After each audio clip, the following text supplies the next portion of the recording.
بسم اللہ الرحمن الرحیم۔ السلام علیکم دوستو۔ امام علی علیہ السلام کی خدمت میں ایک شخص آیا اور عرض کرنے لگا، یا علی ابن ابی طالب، میں نے اپنی بیٹی کی شادی کروائی لیکن چند ہی ماہ میں وہ شادی ٹوٹ گئی۔ آج کل لوگوں کا پتہ نہیں چلتا، بظاہر تو بڑے اچھے لگتے ہیں لیکن رشتہ رکھنے کے بعد اصل چہرہ ظاہر ہو جاتا ہے۔ کیا کوئی ایسا عمل نہیں جس سے ہم شادی سے پہلے یہ دیکھ سکیں کہ لڑکی یا لڑکا شادی کے قابل ہے یا نہیں؟ اس پر حضرت امام علی علیہ السلام نے فرمایا، اگر تم اپنی بیٹی کے لیے رشتہ دیکھ رہے ہو تو تم لڑکے میں یہ دیکھو جو لوگ اس سے مرتبہ میں کم ہیں، حیثیت میں کم ہیں، اگر ان کی عزت کرتا ہے، ان کا خیال رکھتا ہے تو سمجھ جاؤ یہ زندگی میں ایک اچھا شوہر بھی بنے گا اور اپنی بیوی کا بھی خیال رکھے گا۔ لیکن اگر جو رتبے میں اس سے بڑے ہیں ان کی تو عزت کر رہا ہے، لیکن جو مرتبے میں کم ہیں ان کا احساس نہیں کرتا، تو سمجھ جانا کہ یہ انسان تمہاری بیٹی کے لیے صحیح نہیں۔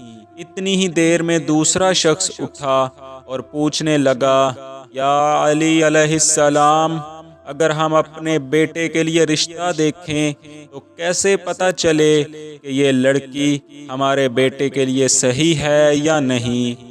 اس پر حضرت علی علیہ السلام نے فرمایا، جب اپنے بیٹے کے لیے رشتہ دیکھنے جاؤ تو لڑکی سے چند سوال پوچھو اور تھوڑی دیر گفتگو کرو۔ اگر لڑکی صرف اپنی خوبیاں بتاتی رہے اور ہر بات پہ اپنی تعریف کرتی رہے تو سمجھ جانا یہ لڑکی خود پسندی کے دلدل میں گرفتار ہے۔ لیکن اگر لڑکی اپنے گھر والوں کی بات کرے، اپنے والدین کی بات کرے، تو وہ لڑکی آنے والے وقت میں کسی بھی انسان کے لیے اچھی بیوی ثابت ہو سکتی ہے۔ اور اگر کوئی انسان ان دونوں اعمال کے بعد بھی گھبرانے لگے اور فیصلہ نہ کر سکے تو وہ گھر آ کے 27 مرتبہ سورہ کوثر پڑھے اور سو جائے۔ اگر خواب میں خوشحالی یا وہ لڑکا اچھے لباس میں نظر آئے یا وہ لڑکی اچھے لباس میں نظر آئے تو وہ انسان سمجھ جائے کہ یہ رشتہ مبارک ثابت ہوگا۔